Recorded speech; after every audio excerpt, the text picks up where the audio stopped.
வீட்டில் இருக்க வெங்காய பாத்திரத்தெல்லாம் கழுவலாம் அப்படின்னு யோசிச்சுட்டு இருந்தேன். ஆளினியை தூங்க வச்சுட்டு கழுவலாம் அப்படின்னா எனக்கு ஒரு ரெஸ்ட் கிடைக்காது. அதனால அவள் முழிச்சிட்டு இருக்கும்போதே கழுவலான்னா ஆரம்பமே பசிக்குதுன்னுட்டா. ரைட்டு, இன்னைக்கு கழுவுன மாதிரி தான் அப்படின்னு நினச்சிட்டு தான் இருந்தேன். ஆனால் ஒன்றும் பிரச்சனை பண்ணல. இதை எடுக்கும்போது பள்ளி வந்துருச்சு. அதை நான் ஆளினி கிட்ட சொன்னேன். அடுத்ததை எடுக்கும்போது அவளே சொல்கிறா, பார்த்து பள்ளி வந்துடும்.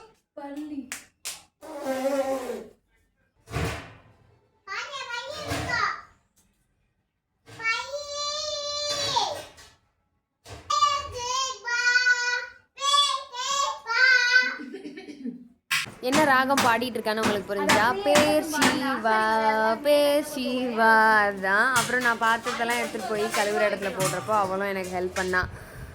அவளும் தண்ணிக்குள்ளேயே நிற்கிற மாதிரி ஐடியாவில் இருந்தா. அப்புறம் பேசி திட்டி அங்கிட்டு விரட்டி விட்டுட்டு வேகமாக கழுவிட்டு பேக் பண்ணி எடுத்து மேலே வச்சிட்டோம். இந்த வேலையை முடிக்கிறதுக்குள்ளே ஆளினி அவளை ஒரு வழி ஆக்கிட்டா. அதனால சுடுதண்ணியை போட்டு ஃபஸ்ட்டு அவளை குளிப்பாட்டிட்டு நானும் குளிச்சுட்டு கொஞ்சம் நேரம் மணலில் உட்காந்துட்டு முறுக்கு போடுற அந்த வீட்டுக்கு போயிட்டோம். அங்கே வேலை இருந்துச்சு. சரி கொஞ்சம் நேரம் விளாண்டுட்டு இவளையும் கூட்டிகிட்டு அங்கே போயாச்சு.